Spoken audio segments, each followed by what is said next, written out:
morning, WMBM Radio. I am Dr. Karen Lewis. I am the host on the Real on Radio, Real Estate, Real People, and Real Talk. And I am so glad to be back here this morning. We are going to have a ball. I'm telling you, we had to bring our guest back. She's going to introduce herself to you. And we're just going to ask all types of questions, and we're just going to go from there. And at this time, we're going to introduce, you know what to do. You just know what Good morning, everyone. Happy New Year, Happy New Year. This is the first Saturday of 2025. My name is Tamika Moses, and I'm the broker owner of Borough Realty, and I can be reached at 954-404-4646. I'm happy to be back. It is the first Saturday of the year. Oh, wow. It is the first Saturday. Yes, it is. It's the first Saturday of the year. Yeah. So we got to give you this news right here. We are having January the 7th. We're having our first live real estate class in 2025. If you're looking to get into a new career, you won't regret it. Our class is going to take place in the Fort Lauderdale area. We do have a special discount for our listeners, and it starts January the 7th. And even if you might be a little bit late and you start the following week, we're going to let you go, but give us a call, because you might be having that New Year's resolution where you're just sick and tired of being sick and tired of that job that you want to get a new career and you want to become a real estate agent. We got a lot of phones in here, so it's okay. Just understand that we got about 10 phones up in here. I know. My phone number 954-248-9149. Just have fun. 954-248-9149. And at this time, we're gonna let our guest introduce herself to you. Hey, I am the guest. Yes, you are. I'm the guest. Yes, No yes. one told them the guest name, so That's I'm right. assuming that's my part to introduce myself. This is not new to me. This is not my first time, and I want to say thank you to both Dr. Karen and Madam Tamika Moses for allowing me the opportunity to share my expertise with the audience. I am Alicia Hayes, your reverse mortgage specialist. Yes, we will be talking about a reverse mortgage, the pros and cons of a reverse mortgage. But before I proceed, I must do a disclaimer. My NMSL number is 329-220. We're located at 600 Northwest 183rd Street, Miami Gardens, Florida, 33169. I can be reached in the office at 305-652-9393. And my direct number, 786-299-1575. Primary residential mortgage is an equal housing lender. Some products and services may not be available in all states. Credit and collateral are subject to approvals. Terms and conditions apply. Programs, rates, terms, and conditions are subject to change and are subject to borrower's qualification. This advertisement is not from HUD nor FHA and was not approved by HUD or any government agency. So please bear in mind, a reverse mortgage loan is subject to foreclosure for failure to pay taxes and insurance and maintain the property. Just wanted to do those disclosures and disclaimers as we go on with our show. That was a book. Wow. She gives her disclaimers. Listen, she gotta do her job. She right. was very detailed, which is awesome. Yeah, I like that. Alicia, we're glad that you just jumped when we called you to talk about reverse mortgage, because Madam President and I, just for the last few months, we've just been hearing about it. Not only have we been hearing about it, people have been just calling us about it, and they are totally against it. But one of the reasons I think they're against it is because they don't understand it. And I definitely want to give a shout out to Stacey Powell, because what triggered me, really pushed it, is she made a post on Facebook. And when she made that post, I knew that it was time to talk about it. because her starting off on it is that people are losing their house on it. If they're going to do a reverse mortgage, why do their children let them do it and not just go ahead and sell their house as opposed to getting an extra income, a few dollars a month, and then they end up losing the house when they pass. So you want to address But that. Dr. Karen, I always start off, a reverse mortgage is not for everyone. Please mind, what I do is when I speak with you, I'm gonna analyze your whole situation. I'm gonna give you options, and most so I'm going to involve the entire family. Because people need to know what you're getting into and what they can do once the house, the individual is deceased, and then they have to deal with the house situation. Because like anyone else, the lender does not want the house. Right. Right, they If don't. you have a record, they don't Right, want you. right. It costs them more to foreclose on a house than for to work with you. And I advise people, no, whether it's a reverse mortgage or if it's a regular mortgage, and you're falling behind and you're getting some hardship, pick up the phone and speak with the lender. They do have programs where they will work with you. They can put you on payment plans. They can do modifications. And recently, I attended a seminar and met a young lady was in that situation. She had a reverse mortgage probably for 15 years. Unfortunately, she fell behind on her taxes and insurance. And they began to foreclose. She came into the office, we got on the phone, we did a third party, we talked to them. They put her on a payment plan that was affordable to her. And the foreclosure had stopped. All it takes is a phone call to see your options. So they don't want your house, but you have to open those letters every month and you have to talk to your lender. Yeah, and I think that's a big stigma with reverse mortgages, because the first thing I always hear people say, because I work with a lot distressed properties.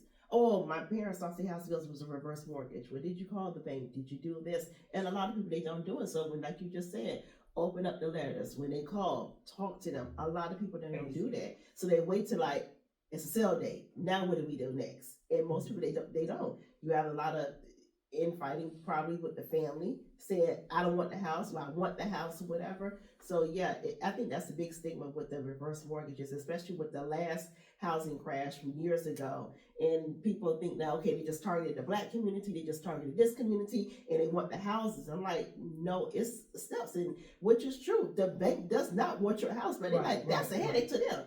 The bank will tell you in a minute, I'm not in the business of doing property management, rehabbing and doing all this other stuff. So I think that's a big stigma, but yeah, like Madam Alicia said, it's not for everyone. And that's something which is great that you tell people. It's not for everyone. You sit down, you have a true consultation, not just with the person, with the homeowner, but with the entire family to get them. It's either yay for everyone, or what are the things the obstacles that you're looking at. And if anyone is facing a situation, whether if it's with a conforming mortgage or reverse mortgage, go to HUD.gov, and there's counseling agencies. There are qualified, approved counseling agencies that can direct you, that can help you. You can do a modification. You probably can do a deferment. This is designed to help you stay into your house. Yes. Before you even consider selling your house. Dr. Karen, you mentioned the post says, why didn't the individual sell their house opposed to that? Sometimes selling is not the best option. I'm dealing personally now with the situation. As a matter of fact, I'm dealing with a situation, husband and wife. They adopted 2 younger kids. They're in a house. They're struggling. They don't set income.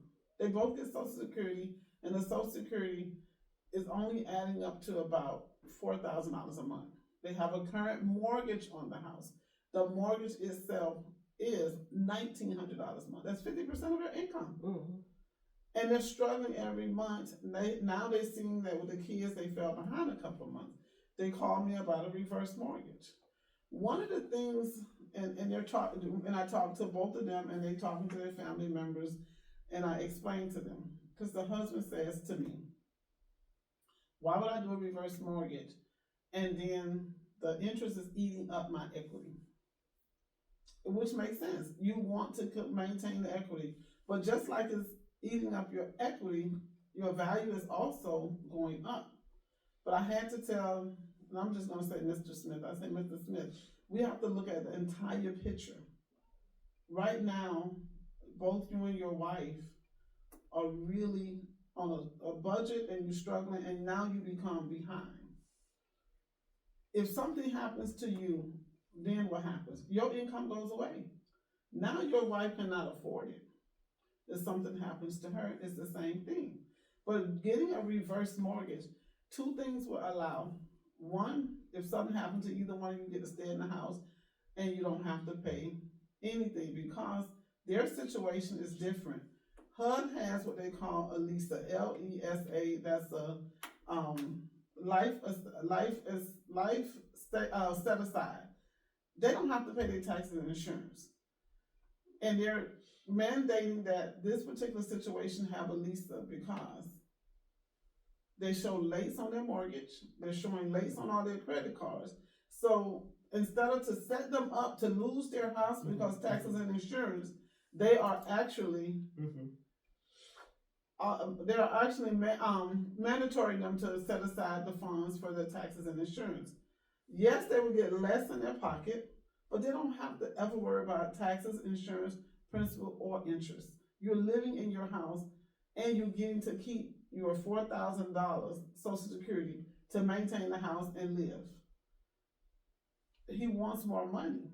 Unfortunately, they will not allow him to get the entitled funds because they're going to set it aside. And I told him once again, you can also make payments on a reverse mortgage if you're concerned about your equity. You have that option if you want, but it defeats the purpose of getting a reverse mortgage because now you're making payments. The main thing is that you're eliminating your payments and you're being able to live comfortably. And it's not for everybody. Some people plan at the beginning. They plan, they do IRAs, they have 401ks, they have their Social Security, they have pension. But for those who did not plan for whatever reason, this is another option for them to maintain in their house and live comfortably. You just gave so much information. She did. Really did. And a lot of people, they don't get this. They just get the basic, I just get the money and that's it. And you really brought down a lot of key points of people saying, yeah, I can get less, but guess what? I don't have to worry about my taxes, insurance, the interest, or anything. You keep the $4,000 a month. You can actually, it's a sigh of relief. Wow. It's a big sigh of relief for a lot of people. You did. I'm just speechless. I guess you can tell when I like information. I get real quiet, because it's good. It's good. Yeah. And y'all better be listening to it. It's like I say, I look at it and I give them the options. Yes, you can keep it, but then I also want to explain to them what could happen. You're not just thinking about right now. And I like the life expectancy set aside because when you do that, if I could just live in my house and don't worry about the taxes, the insurance, nor a payment, and my kids are grown, and they still have the opportunity to receive the home, and even to set aside, if you don't live till you're 100, because everything is based on 100 years, that credit goes back into the equity. So if the kids decide to sell the house, they're still going to get money. They might not get as much as they anticipated if you did not have a mortgage on there. But anybody cares about their parents and their well-being and living their last life and letting this house that they worked so hard for all their years start working for them, then it'll be a better choice. Wow. And I like to, you said that some of the things that happen is that people, one size does not fit all, disclaimer. And here's the next issue is that if you didn't prepare yourself, and if you were not going through something and you do have grown adult kids and they're out there working and I'm just saying it and they can't support you, then maybe your decision, and it's up to you also, I'm just sharing, your decision should be based on where you're at now. And so many times parents, for their grandkids and for their kids, they're thinking about, oh, I can't leave them nothing. but right now it's really for you. And as a daughter to my mother, if she was doing that, I want my mother to live her life. Now, do not, under no circumstances, worry about me.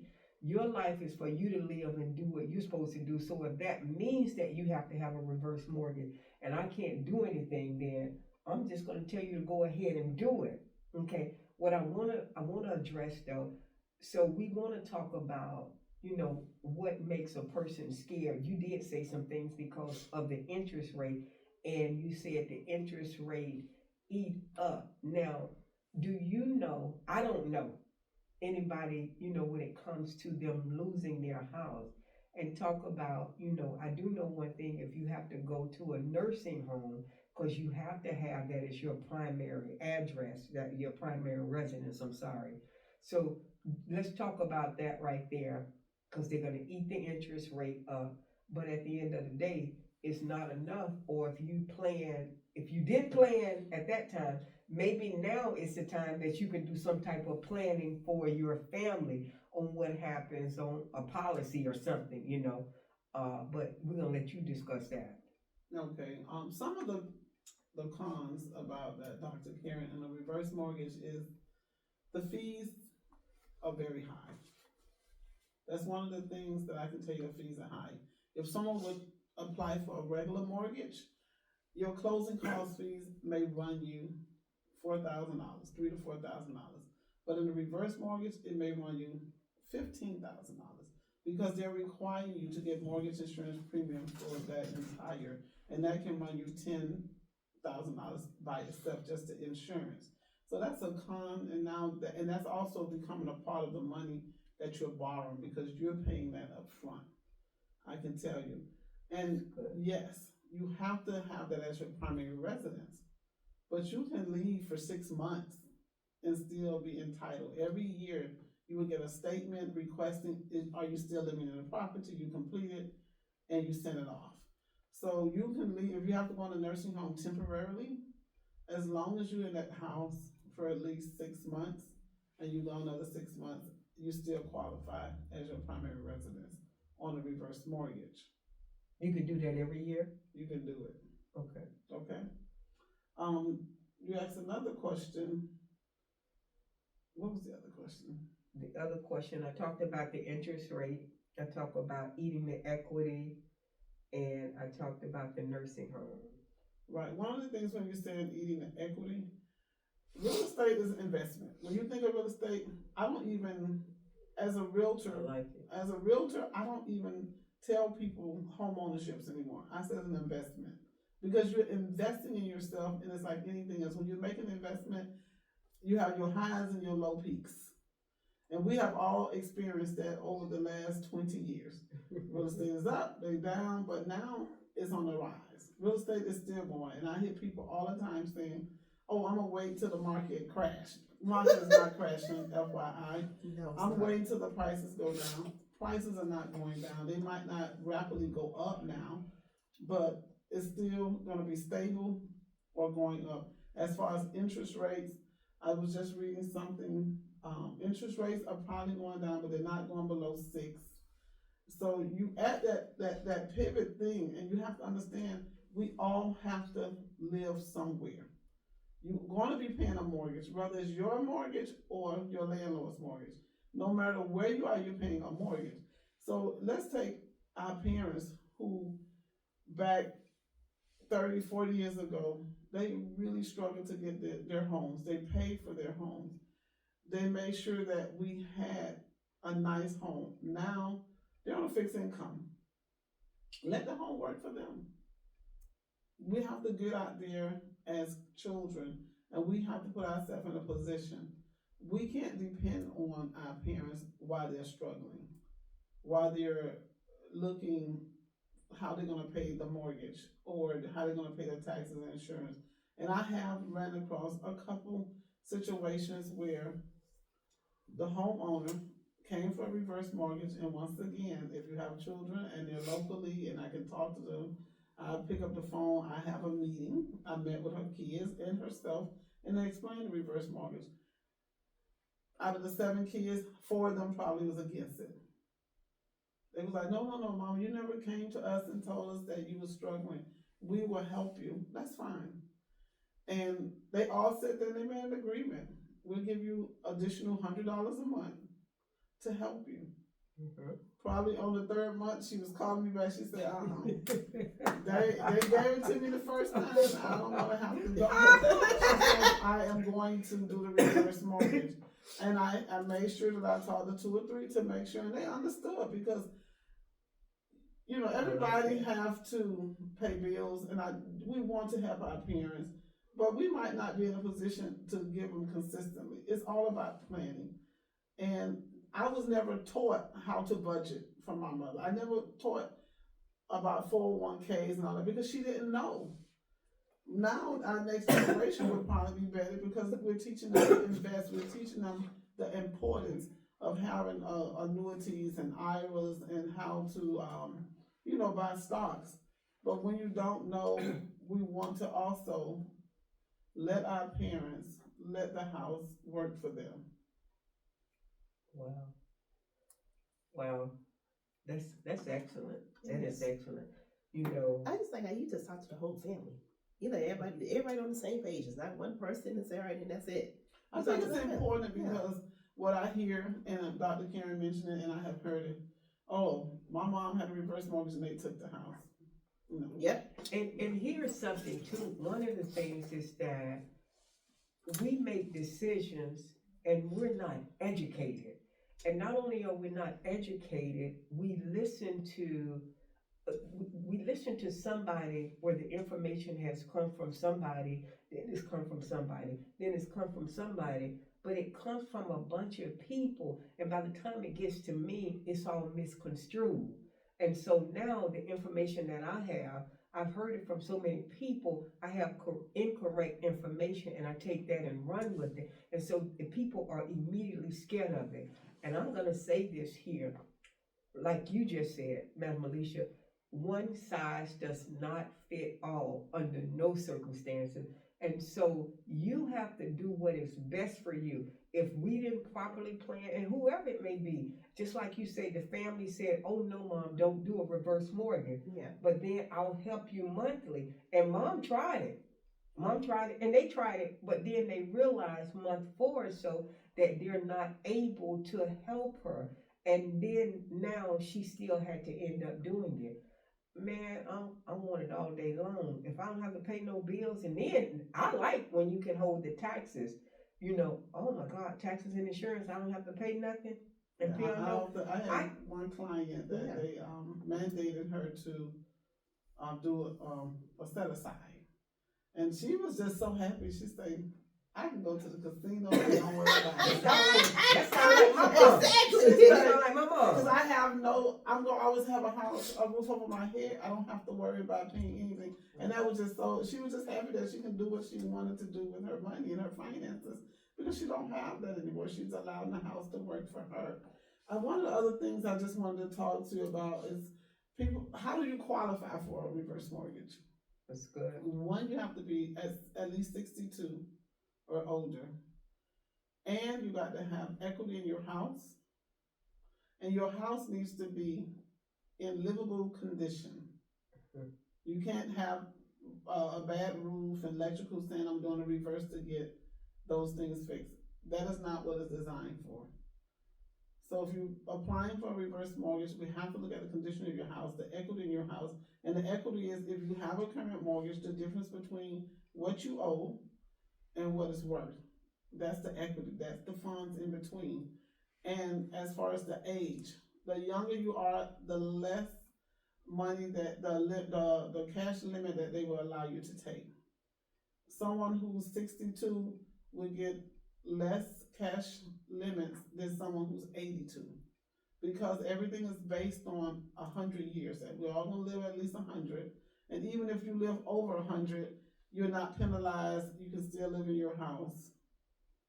And so those are some of the main structured qualifications.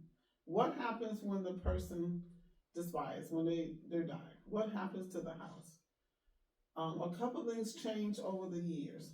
Before, they would not allow you to put anyone else on your deed, but that has changed. Therefore, once the mortgage is closed, I advise them to do a ladybird deed or trust or whatever to leave someone else. That person, if they're 62 and there's some more equity in the house, they can refinance it and continue to live there. But in the event that is a person that is under 62 years of age, they have a mortgage balance of everything that their parents or that particular person used has to be paid back. Okay, so freeze right there, just freeze on that. Okay, cause we need to ask that question. Okay, so if that person passed, okay, and you're 62, you have to do what? And then if they're under 62, you have to do what? Explain that. Right. Ray, I know we got some more time, cause I see that says 11 o'clock. But I know. I just sat down. If a person is 62 and there's more equity in the house and they want to apply for a reverse mortgage, they can do so, but they have to qualify. Okay. And they can maintain it. That's what I tell them. But if they're under 62, they can apply for a regular mortgage, and you only have to pay off what that reverse mortgage client used. Therefore, if when their passes away and they owe $200,000 because it was reversed, they borrowed $150, they lived 20 years, now they owe $200,000. But the property now is worth $500,000. You just either sell the property and pay off the $200,000, or you refinance and pay off the $200,000. It's just that simple. Nothing changes from a regular mortgage when it comes to that. And one of the other things that I can say, you have 12 months to make that decision. Wow. 12 months. Because once a person, from the day they die, they have at least 12 months, but they give it to you in increments, and you have to communicate. You have to pick up the phone. You have to open those letters and says, hey, we're working on something. My brother plans to buy the property, but we need a little more time. You can get extensions. You can get 6 months and then ask for another 6 months extension. So when they say that they foreclosed on our house, they took it, you had a whole year to figure it out.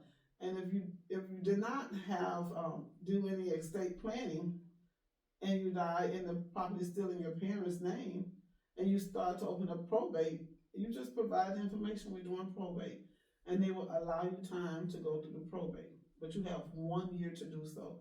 So you can't sit there and wait till month 11 and you get that foreclosure letter that says, oh, you had 11 months. You have to just You have to deal with it. You have to face it. You have to face it. You have to face it. That's such an awesome information. You gave so much great information. I have one more thing that was, because I just recently did another loan like this. Okay.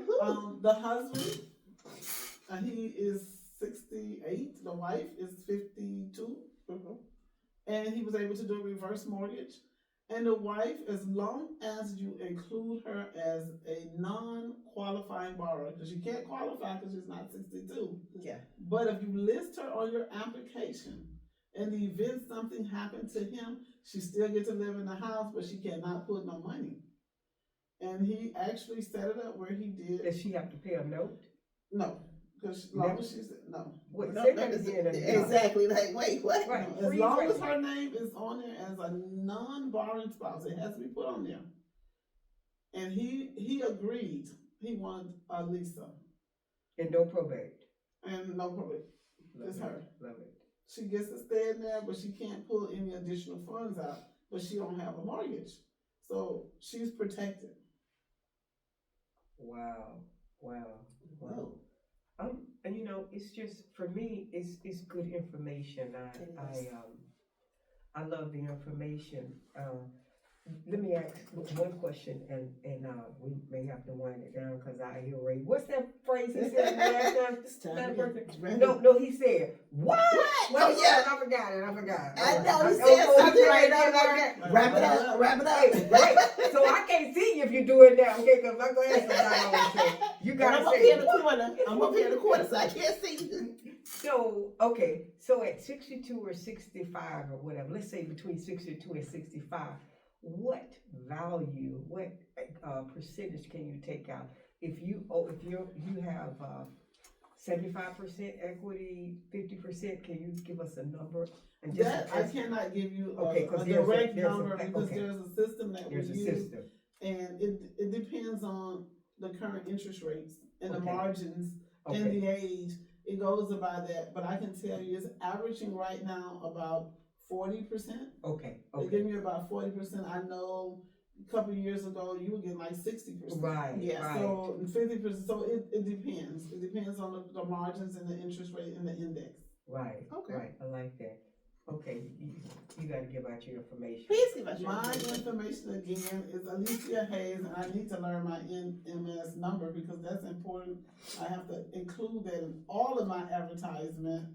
My NMLS number is 329220. I am located in the Miami Gardens area at 600 Northwest 183rd Street, Miami Gardens, Florida. My office number is 305-652-9343, and my direct number is 786-299-1575. Alicia Hayes, your reverse mortgage specialist. Yes, and my name again is Tanika Moses, broker owner of Robinboro Realty, and I can be reached at 954-404-4646. Dr. Karen, you got this filter on. I see the filter that's on your camera. No, on your camera phone. This nice little filter that you have. Oh, yeah. Wait, Madam President, wait, you're talking about filter, I can do videos now with it. That's number one.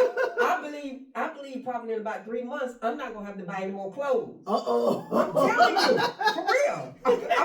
Wait, I am AI generated right now, 2025. I'm telling you, I don't have to put makeup on. I don't know how to comb my hair. No, I see you in person. So you be the real thing, right?